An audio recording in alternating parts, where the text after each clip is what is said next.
Well, hello there, SPAC friends and family. It is shortly after 2 o'clock here on the West Coast, and it's Tuesday, so you know it must be time for SPAC Chat. And we are back. It is March, folks. Happy Fat Tuesday. And no, I'm not talking about your waistline. I'm talking about Mardi Gras season. And we've got St. Patrick's Day coming up. We have holidays galore. Spring is getting ready to spring. It's sprung. And we're back with our SPAC chats. But first of all, before I start this all off, I want to let everybody know we have a lot of announcements coming up over the next few weeks. So you're going to want to check your emails for that. And you're also going to want to tune in. The other thing is we are compiling a list of topics that you would like us to discuss every week on Tuesday. And so your input is valuable. We need to know what you want to know or who you want us to talk to, like a vendor or another fellow speaker that maybe we've had in the past. We would love to get our calendar filled, and it helps me a lot on scheduling all this so I can keep planning for SPAC 2026. Now, in the meantime, I am going to bring on our host. He needs no introduction. We all know who he is, but here is SPAC's president and Calvin Harrell. Good afternoon, good morning, good evening, wherever you are in this wonderful world. We are an international organization and people tune in even from Australia in the middle of the night. It's been a great outlet, this vehicle that we use. Today, let's bring people on today. So, you know, we're coming back from a big show that was, we believe, very successful. The responses that we've gotten have shown it to be successful. And we've got some people we want to talk to and see what their experience was like. They're scholarship recipients and people that were there for the first time. And they're the ones that really tell us, are we hitting the ball as it's being pitched? So let's get right to it. You know, if you guys can make sure that you put your company name. Can you start? Say that again, dear. Oh, sorry, Calvin. Sorry, I was interrupted you. Before we start, I wanted to make sure that we identified Laura, because Laura is a really huge help at SPAC. She is a Strawberry Scholarship recipient in the past, and she had a great experience. And she said, Corey, how can I help? And I said, you know what? I need a liaison, someone who I can give you the list of all the scholarship people every year, actually engage with many of them at a time to answer questions, because we don't want anyone to feel lost in the shuffle. So Laura has become our key first-timer scholarship liaison. So make sure you mark her name down, because you'll probably get some emails from her. Now, Calvin, what did you want? You wanted everyone to add their name. They have their name, and maybe underneath it, write the name of their company? Yes. You can do that by clicking up in your window really quickly and adding that. Okay. Calvin, take it away. What questions do you have? We had about 31 scholarship recipients this past year. It was 30, and then there was a special consideration that gave one additional scholarship. And we certainly plan to do the same thing next year. Today, we have people that are on that were scholarship recipients. How many of you, by a show of hands, actually were scholarship recipients with your first time at SPAC? 1, 2, I see the hand go up slow. Okay, we got 2 of them. All right, so let's start out right with them, because they can share with us their experience. Go ahead, Mark. What'd you say? Mark disappeared. Okay, let's go ahead with Donnie. I think you raised your hand. Let's find out from you, because that gives us a real good gauge on how good it was for you as you came in. I had a phenomenal experience at SPAC. I learned so many different things that I've already incorporated into my business that have boosted my sales. And I met phenomenal people, and they accepted me right into their group, and I had a phenomenal time. Fantastic. What was the takeaway? The one thing we know that there's value in every session. So what was the takeaway that you found to be something that would change the way you do business? So my number one takeaway was stop giving things away and price yourself correctly. Mm-hmm. Mm-hmm. Good. Did you get a formula to figure that one out? I did, and I realized that what am I doing? Because I'm doing it wrong. No, you're not doing it wrong. You know, this is something that we all got to get our heads around. The reality is you're paying for the education with the mistakes that you make, because there's no Hmm. real school that you can go to get this, not the knowledge that you're able to garner from a group of professionals that have the experience. You know, it's one of those things where you call the plumber and he spends 5 minutes, but he gives you a $300 bill. And you say, wait a minute, you know, well, you pay $300 because he's educated. You're not. In this Hmm. scenario, you're getting the education and it's a huge value proposition. So that's wonderful. But what did you give me one piece that you were able to implement into your business? Um, It's so many, I know. I know there's so many.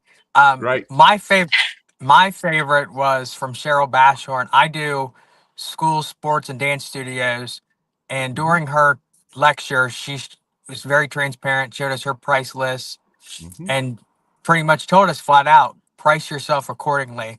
And it was just like a light bulb went off of my brain. And immediately when I came back, I spoke to all of my dance directors. We went over everything right before dance season started, and we're doing things completely different this year. And my faculty, my students, everyone, they love it.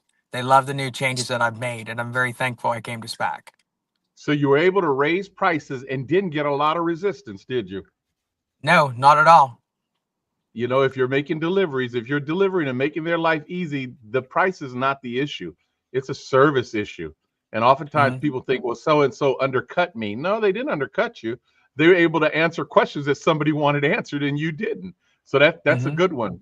Well, thank you so much, Donnie. Now we had another person on there. I think it was Emily. Was your a scholar? You were a scholarship first year? Yes. Yeah, Yes, sir. Emily, talk to us. Where are you out of? Your ML I M25 am photography. so I'm in Michigan, just about an hour north of Detroit, and Okay. a small town called Port Huron area. Um, I've been a family photographer for 16 years, and sports, Little League kind of fell into my lap 2 years ago. And I kind of jumped first and was in a little over my head, to be honest, Mhm. for the last 2 years, trying to figure things out. But I love it and I love doing the work. So I actually met Laura through like a Facebook group somewhere. I don't even remember exactly which one, but she invited me and said I need to come to this. It was I've been going to conferences for 15 years. The conference I've learned the most at, that I feel like not only can I incorporate a lot of what I learned to this new sports business that I'm trying to build, but also my portrait business too. Um, and like I'm really excited to like marry the two together. Um, I don't know, like I'm looking through my notes. I have like in front of me like everything I'd like I have after every day I did a thing of like, okay, these are the things I want to go home and do. And I've kind of picked a little here and there from each thing. I think one of the classes that I took from was the boutique volume with me, Mhm. Tilburg. Um, I just loved her like business model, and I think it will work very well in our small community. So Fantastic. yeah, I don't know. It was just it was incredible, and I'm so thankful that I had the opportunity to join you guys, and everybody was beyond welcoming and nice. Outstanding. And then I can only presume you and Donnie are on the same page, and that is you'll be back again next year, which is phenomenal. Hands Absolutely. down. Start planning now, folks, because it gets better Mhm. and better and better. We tighten up our own operational processes, and then we also develop better programming because the quality of the speakers continues to increase. Because as we all gain knowledge, we're able to present and share that information on how we are becoming more successful in this industry. So thank you very much for joining us. And we're very happy that you got that scholarship and it helped you out that first year. Now it's kind of like, well, I got to go back. So, Mhm. this simple math, put $50 away a week a month, and you pay for your conference. That's the conference entry fee, etc. That's $600. It's never been $600 unless you wait till the last minute. So it's not a real struggle when you come right down to it. The other piece that people have to grasp is that how much do you invest in your knowledge building economically, like you would in anything else? You can't learn everything from YouTube.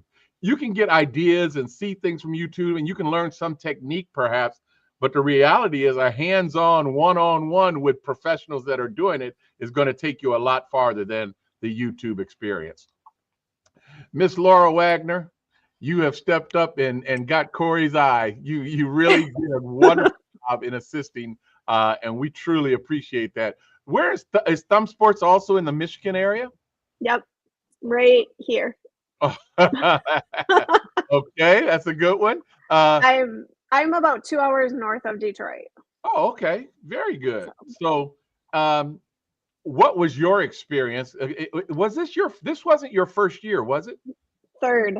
Yeah. Third year. Okay. Yep. And what did you pull out of this year's conference, and how have you seen it evolve in just 3 short years? So I pulled a lot out. I realized that I need to tighten up my boundaries in my business. After talking with a few different ones, just outside, not even in the classroom. I went to a lot of the classes, but just talking outside, doing the fireside chats, as I call them. Mm-hmm. I just realized that I needed to really tighten up my boundaries a lot more, and set policies and procedures, which I did already effective January of this year. And I've stuck with them for 3 months now. Well, 2 months, because we're really at the beginning of this year. But when you talk about policies, what type of procedural or policies were you having challenges with? So I always left my galleries open. So I never had that urgency to buy. So I started closing my galleries after 6 months now. Okay. And that has created an urgency for everybody to buy. Like on Sunday, I was closing a gallery and I got almost $1,500 in sales. I mean, that's just, and I've had people email me all day long for the last 2 days. Can you reopen our gallery? Sure. But as you noticed on our policy changes, we do a 10% increase and it's prints only, no digitals. So it's almost like we're kind of like giving them a, like, you should have ordered the first time around and not waited last minute. And it's working. I got $100 order today because of it. So, and it probably would have not been $100 order had I not explained everything. Yeah. And there's no digitals. You don't offer the digital at all for sale. I do in the first round, but not in the second. But not in the second. Yep. Interesting. And there's been no pushback from that. I know the numbers of that second round are going to be much lower, so the percentage of, but there's been no pushback that I still want my digital file. No, because I actually took away. So my digital packages are tiered pricing, and the first I was going to leave it. And then I was like, no, I'm going to take it away because that's a reward. Everybody wants digitals. So I'm going to take it away and make them buy that first time around. Okay. That's kind of my concept that I'm thinking. And I hope it works. We'll see. I mean, it's a trial and error thing. I figured I give it 6 months, see if it works. If it doesn't, it doesn't. And if it does, great. I'll be ecstatic. Yeah, but at the end of the day, through conversation, you moved into another space to start to study and understand your markets and marketing from a different perspective. Yes, and valuable. Yes, and the other thing too, just talking with everybody. I always say, well, that's industry standard, or this is industry standard. And just talking to other photographers in different regions of the area, we really don't have an industry standard. That's right. And I would love to collaborate with every single photographer that is in SPAC and get everybody's pricing and do an average and say, this is what the industry standard is. You market and you price it based on your area. Well, one of the challenges that you have there, we have to, as an organization, a nonprofit, we cannot appear to have any collusory action relative to pricing. Right. And so we have to be very, very careful with that. And it's unfortunate because we're such a small market in the realm of monopolistic businesses, shall we say. So we have to be careful with that. It's an interesting idea, though, to compile the common packages. What are the contents of packages that are being offered? And then individuals can figure out what their pricing model needs to be from that. That would not violate Fair Trade Commission rules. So I think that we might be able to endeavor to do that, especially if you would like to assist us with that. We might be able to compile that information, and it could be submitted anonymously because we're just simply looking for what are the average common unit contents or package contents for the various types of photography that we provide. So I think that's a great idea because you can cover seniors, undergrads at the high school, undergrads at the elementary, sports at the whether it be youth leagues or high school or college. There's a lot of layers to that could be figured out. So Corey took a note on that, I'm sure. And you volunteered. Dave Hakamaki, how are you, sir? I'm great. And did I get that name right? Yeah, here's number 3 from Michigan. I am, if you do the hand thing, I am in the northern part up by Wisconsin. So okay. Yeah, these guys, the other folks are in the lower peninsula. I'm in the upper peninsula. And we all talked about distance from Detroit. I'm about 7 hours from Detroit. Oh, so, wow. Okay. Yeah, I'm closer to Chicago than I am to Detroit by probably half. Wow. So, yeah, and this year at SPAC, I was a speaker as well as an attendee. So, and it was great for my my time at SPAC. Fantastic. Integrated a lot with everybody and just had a great time.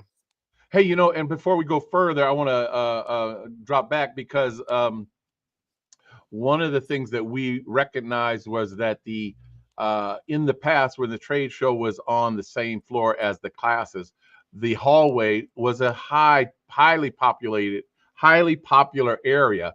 And part of it was because of the seating that was available in that hallway.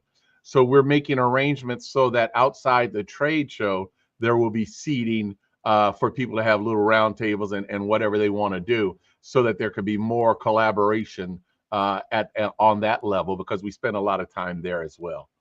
So that's just food for thought. All right, David, talk to us about what you pulled away, you know, both your experience as a speaker, but also as a photographer, and what were you able to pull out of that conference that really helps you in moving the ball forward? Yeah. So as just to preface it, as a speaker, we don't know everything. So I was also an attendee. And a lot of people think that when we come on the other side of the podium and we're speaking, we know everything. Not the case. We're still learning. We pick up great ideas from the attendees in the audience, the other speakers, the programs, and at the expo. So for my attendance out there, it was great because I got to tell everybody in my program was sports in a small community. And we're talking small community. I've got 7,000 people in my town here, 25,000 in my market area. So the people that came to my program were interested in that aspect of things.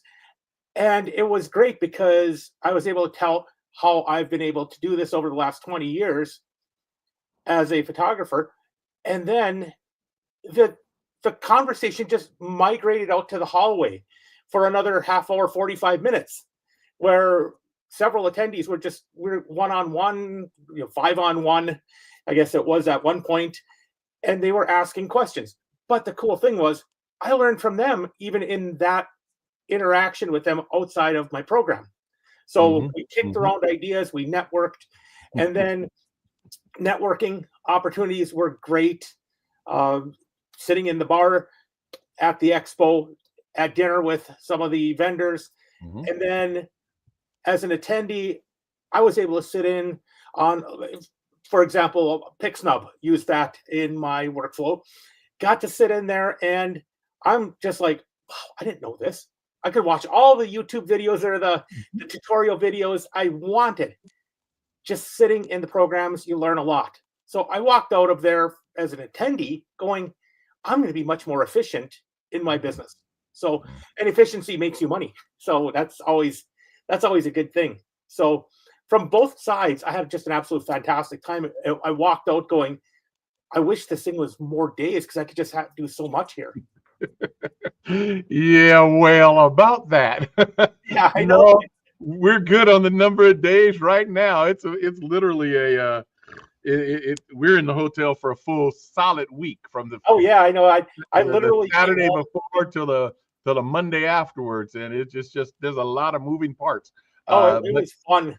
but thank you very much for sharing your knowledge, your gifts with our community, because each of us is a contributor to the success of each other. And oftentimes Absolutely. we think that we have competition. Our competition is ourselves. When we succeed and we're doing the job right, a client doesn't leave you when they're happy. It's just the nature of the beast. Nobody's going to walk in and take away your girlfriend when your girlfriend loves you. That's just the way it works. I'm sorry for using this. Is that sexist? No, I'm old school. But if at the end of the day, as long as we're satisfying people, we keep the accounts, and our competition is between our ears. How good are we? How smart are we to adapt to the specific needs of that client? So I'm all for you. Thank you so much for being a part of the organization, for giving of your gifts and sharing your information. Hey, Judy, we haven't talked yet. You're with Two Rivers Media. How are you? You got to come off of mute.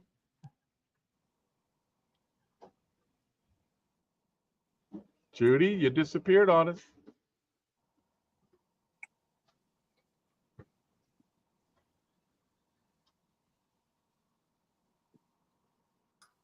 Hello? Okay, I unmuted you from my end. I was able to get in and do it. Okay, sorry But about that. thank you for joining us today, Judy. Now, was this wasn't your first? Was this your first SPAC or not? Yeah, it was my first one. Oh my goodness! And Were you a scholarship recipient? No. Ah, okay. So, what can you share with us? What your experience was like for this conference? Well, I am brand new to volume photography. I had only done one volume job before SPAC. So, like, I've been a portrait photographer for a lot of years, and I guess I came over to the dark side. um, I just don't understand why so many people are finding consistent volume business to be beneficial. yeah, it was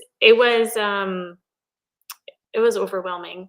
There's so much to learn. Like, you can know so much about an industry, and then you see a different side of it, and it was amazing. Like, I loved it, but it was definitely overwhelming because me being new to the industry, I haven't even, like, set up contracts for myself yet in volume photography. And I would have actually loved to learn more about when you're first starting in volume photography. Like, okay, like, you don't even have a contract yet. How do you get those contracts? And I would have loved to have a little more information about that. It seemed a little more geared towards people who are, at least the classes that I went to, more geared towards people that have been in that industry for a while.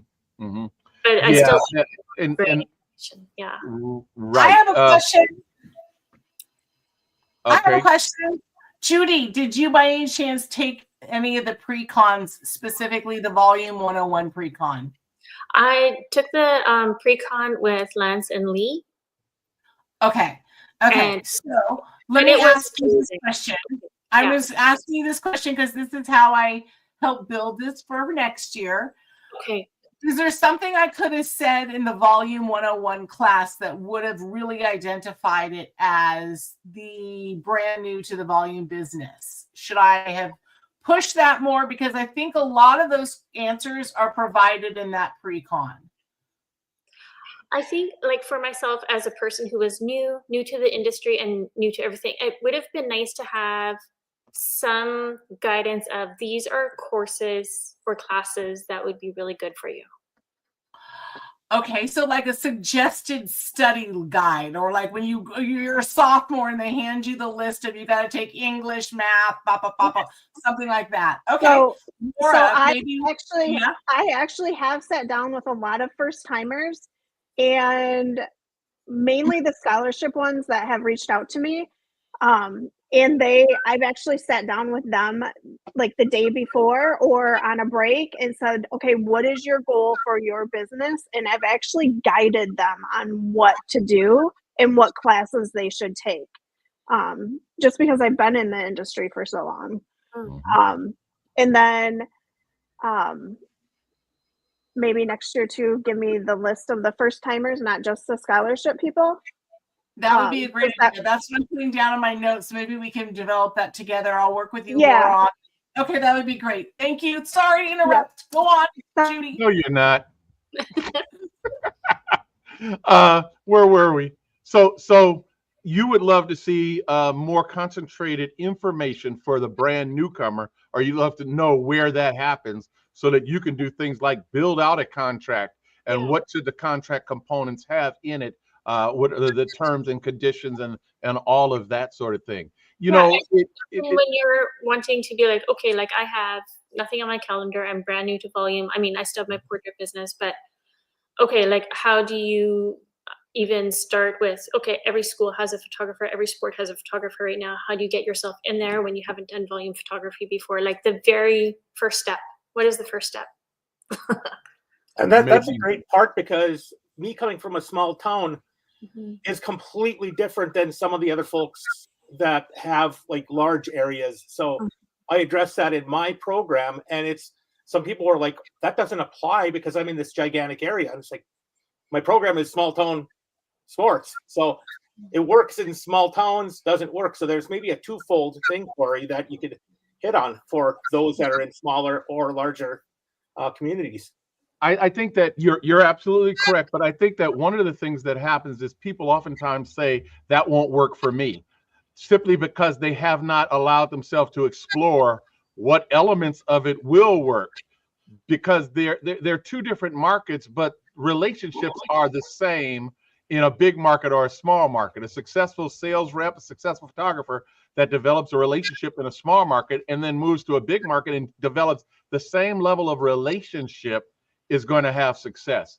So, when people say that won't work for me, it's like, well, exactly why won't it work? Because at the end of the day, you can have a big market, but what is your capacity to do business? So you might be in a big market that has 70 schools in the area, but your capacity is only 5 schools. Right. What's the difference in those 5 schools and a small market opportunity?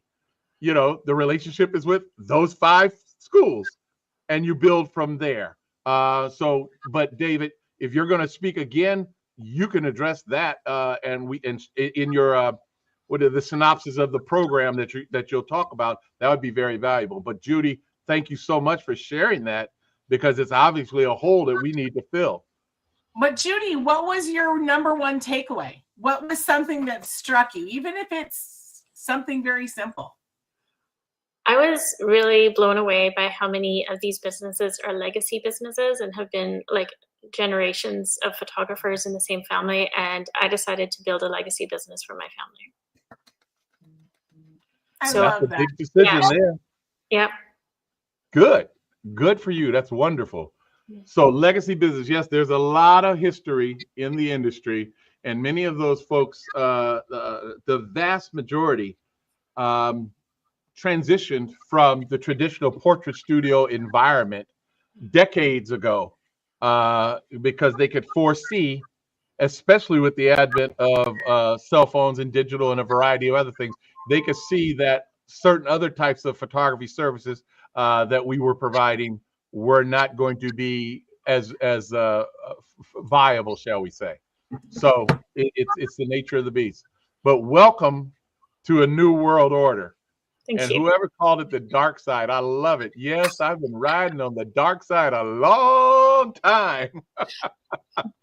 Judy, thank you so very much. Mark, you're sitting there just waiting patiently. We truly appreciate it. You got a big smile on your face, so I have a feeling you got some good things to tell us. What's going on? What did you experience that just set things apart for you as a conference? But before we do that, where are you from? Where are you located?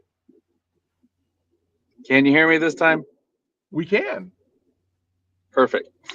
So I'm in Southern California in the desert, about an hour and a half south of Death Valley. So it gets real hot here during the summers and kind of cold in the winters. Small town, about 28,000 people. So I feel Judy's plight, or David. I think he's in a small town as well. I stumbled into photography in about 2020 when COVID was around. I was doing graphic design, website design, and I always found myself needing some high quality pictures, and so I decided to buy me a little Canon M50 to get me going. And the rest is history. I had a cousin working at one of the high schools, and she invited me to come take pictures after COVID hit in 2020. So 2021, they were looking for a photographer because they didn't need one the year prior. And she said, "Do you want to come take pictures of our sports?" And she had seen some of my work, and I went to the University of YouTube and started following some key names, and it discovered Westcott, discovered Canon, different lenses, my triangle, and it just kind of grew. And I do mainly volume sports, and I also dabble in what portrait photography whenever they ask me to do it, but volume is my bread and butter. And Judy just hit on that just for a second. A good way to get your foot in the door in those schools is to go and take action shots. A lot of times they don't have any action shot photographers, and you can make relationships with the coaches and slide in with like a media day and then say, "Hey, who's taking your guys' team pictures?" So, well, I might be able to offer something a little bit different. But I am a scholarship recipient, and I'm so thankful that I got that. I really value that. It was so incredible to go and learn from key individuals there. Cheryl taught me a lot. One of the key things I took away from her was aim your pricing. I remodeled my whole pricing profiles too. Is just to aim for a buy all, buy all, and also make good use of what you're taking and offer a lot of volume with that, like a lot of variety. So I take 2 pictures or 3 pictures total. I use Got Photo. I take 1 team photo and I take 2 poses, but I'm able to turn that using NTagged and using NextGen, turn that into about 9 different products or poses that they could choose from. So now it goes from having the 2 poses to having 9 different poses they could choose from. And now it's hard to say, "Oh man, what am I going to pick?" And I'm now, changed my pricing profile to a buy all, aiming the customer in that direction. It's actually, I'm excited because the year's just getting going for me right now after all that. And so I'm excited to see how it works out. That's fantastic. And you keyed on something there in your recommendation, and that was, what is the differential that you can provide so that you stand out in the minds of the consumer? The schools have photographers, so going in and offering me photography is kind of like somebody coming in and offering you a camera. Like, do you really need to buy a camera right now? No. Were you thinking about it? No. They can't tell you anything else. You're not getting any benefit from the conversation. And they do this, they think the same way. It's like, here's a sales rep, here's somebody that wants to do this business. But at the end of the day, what are you doing that's different? What are you doing that we don't have already that you can convince me that it's better than what we have? Because that's the only thing that you're going to get, is what makes you better.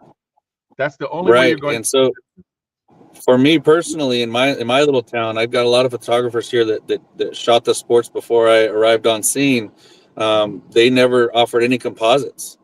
And what was killing everybody and all the parents were complaining about was how much time it took to go and do picture day, and then you got to wait around for the team photo, and then it turns out to be about an hour plus experience for the parents. And I just shot 370 kids for our youth baseball team with 2 stations, and I started at 8 and was done by about 2 o'clock, and I had them flowing all day long. And, the parents roughly had about 15 minutes in there and out. I had products out so they could see. I offer blankets this year because I found the SNK print at the conference and hooked up with them and was able to add that to my list. And the blankets were actually a really big hit. And if they ordered the day of the picture taking, it was $50.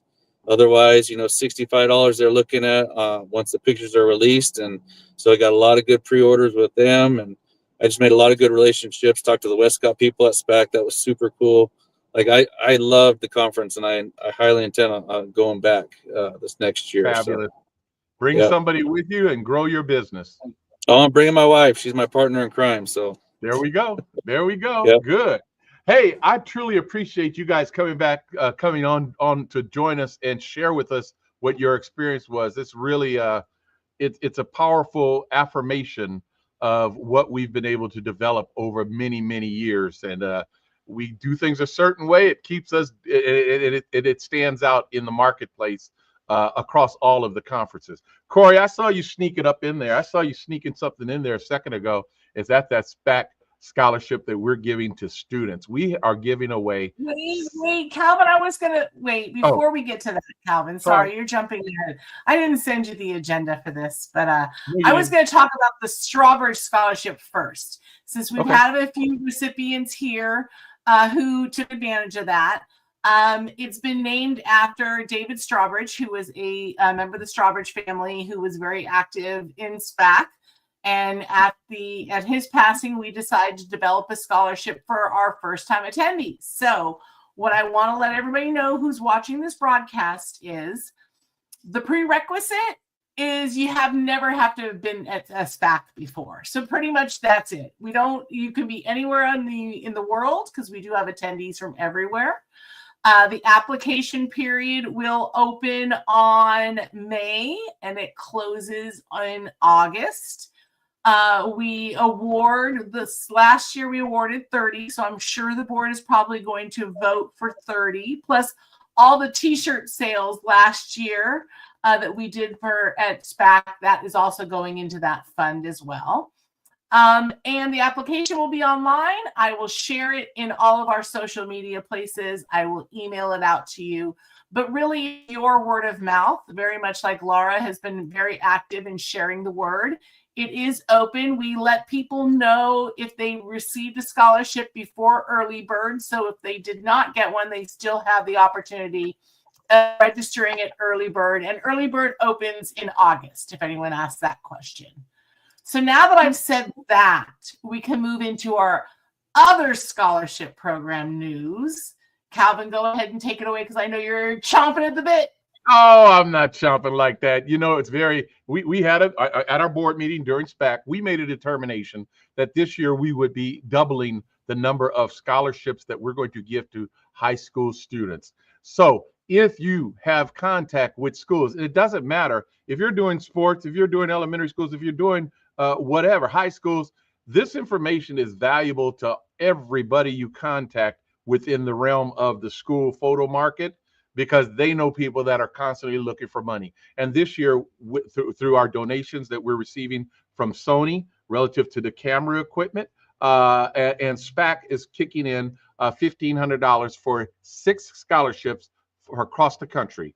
2 scholarships in each of 3 regions. That would be the West, the East, and the middle regions.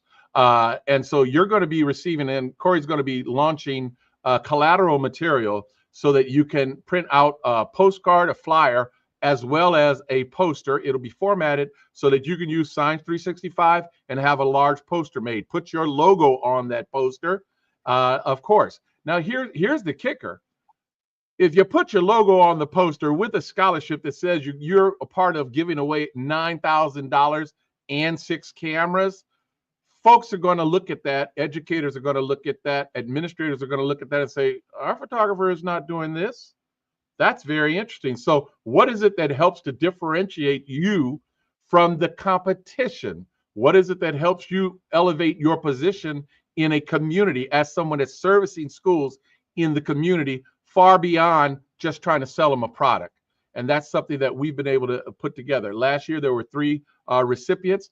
The number of applications was surprisingly low, so it was easy for us to get those three folks from each region. So we certainly expect that the number will go up this year because we're putting the information out in a more timely manner. So Corey, when is that information going to be going out? Everybody should be getting it in 4 minutes in their email. I have emailed it. It's all going out. I just showed you guys the flyer that has the blue box where you can overlay your logo already done with you, or you can take any of the information you want and move it around and send it out as you want to. We've got the qualifications on there. Basically, you've got to be a high school senior within the United States, and the application's very easy. 2 letters of recommendation, as well as some portfolio samples. Now, let me just say this. I got one question the other day. Corey, is this only for my schools? No. I don't care if you don't do the high school down the street. They have a yearbook, even though you're not doing the yearbook. Take this and go give it to them. Then they're going to be like, oh, you do photography? You do yearbooks? It's a perfect opportunity for you to also get in front of another administrator or activities director or yearbook director. Send it out, put it on your website, let people know that you're applying. This is a way for all of us together to invest in our industry. Those kids who are yearbook advisors, I was one of them, who have a knack for photography, and they might be going to school for photography. This is the perfect way to fill your pipeline for potential employees. Right, Calvin? I believe so. I think it's very valuable. Again, it's differentiating yourselves. We're giving you a tool to differentiate yourself if you've been an attendee for SPAC from other folks that don't have the same information and won't get it to the schools first. Remember, the first to the table gets to eat the best piece of meat. So get yourself in line to do that. So that's all I got on that one, Corey.